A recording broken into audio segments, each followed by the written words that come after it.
මෙන්න මේවා හොඳට ඔළුවට ගන්න පිංගුතුනි. කවදාක්වත් කිසිම පුද්ගලයෙකුට ණය වෙන්න එපා. ඒ ණය වෙන්න එපා කියන හේතුව තමයි පිංගුතුනි. ඒ ණය වුණොත් ඔබට ඒකාන්තයෙන්ම සසරේදී ඒ ණය ගෙවන්න වෙනවාමයි. එක ගමක පවුලක් හිටියා. ඒ පවුලේ පිරිමි දරුවා මේ ධර්මයට හරි ලැබි. මේ දරුවා ආව දවසක් ස්වාමින් වහන්සේ නමක් මුණ ගැහුවා.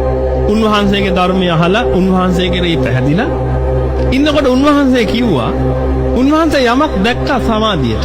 දැකලා කිව්වා දරුවෝ තාත්තා මැරුණා නේද? ඔව් ස්වාමීනි තාත්තා මැරිලා දැන් අවුරුදු ගාණක් වෙනවා. අවුරුදු 2-3ක් වෙනවා. දරුවෝ ගමේ කඩයක් තියෙනවා නේද? තියෙනවා ස්වාමීනි. ඔබ නිකමට ගමේ කඩේ මුදලාලිගෙන් අහන්න තාත්තා කොච්චර මුදලාලිට ණයද කියලා. අහලා තාත්තා ණය නම් ඒ ණය ගෙවලා දාන්න. ඉතින් දරුවා බොහෝම මේ හාමුදුරන්ව විශ්වාස කරනවා. මේ දරුවා ගියා ගමේ මුදලාලි ගාවට. ගිහිල්ලා ඇහුවා මුදලාලි අපේ තාත්තා ඔබතුමාට ණයයිද? ඒ වෙලාවේ මුදලාලි කියනවා අනේ ඔව් පුතේ මේ ණයක් තිබුණා මං ඕව ගණන් ගන්නෑ. එයා මගේ යාළුවෙක් නේ. නෑ මුදලාලි. තාත්තා කීයක් ණයද කියලා මට හොයලා කියන්න. ඒ වෙලාවේ මුදලාලි අර පරණ පොත් පෙරලා මෙන්න මෙච්චරක් ණයයි කියලා. මේ දරුවා ගෙදර ගිහිල්ලා ඒ සල්ලි අරගෙන ඇවිල්ලා මුදලාලිට දුන්නලු. මුදලාල්ලත් හරි සතුටින් මේ වගේ දරුවෝ ගැන.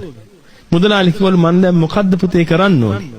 මුදලාලි අපේ තාත්තා ඔබතුමාට ණය නැහැ කියලා තුන් පාරක් කියන්න කිව්වලු. තුන්වෙනි පාර කියලා ඉවරනකොටම හරකෙක් කෑ ගහන සද්දයක් ඇහුණලු එකපාරට. ගේ පිටිපස්සේ මුදලාලිගේ. එතනට ගිහිල්ලා බලද්දි මුදලාලිගේ හිටපු නාමර වස්සෙක් මැරලා වැල්ලා ඉන්නවලු ලේ පෙරාගෙන.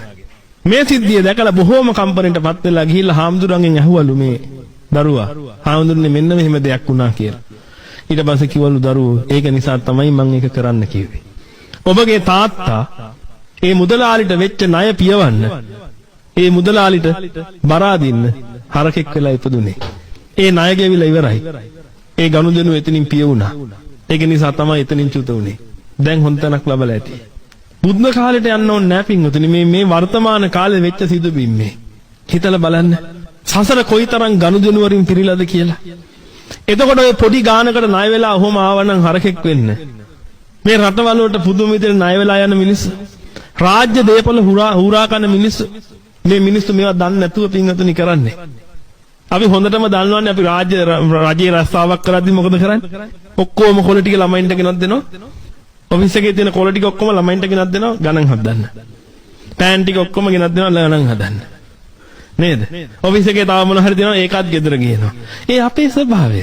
කමක් නැහැනේ රජේනේ කියලා ගේනවා. බලන්න කවුරුත් නැහැනේ. පින්වතුනි එක පුද්ගලයෙකුට ඔබ ණයක් සිද්ධ වුණා නම් ඒක ගෙවන්න වෙන්නේ ඒ පුද්ගලයාට විතරයි.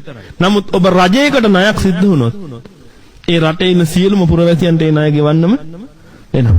ඉතින් කවදද ගෙවලා ඉවර කරන්නේ? හොඳට හිතලා බලන්න. මේ සසර පින්වතුනි හරිම භයානකයි.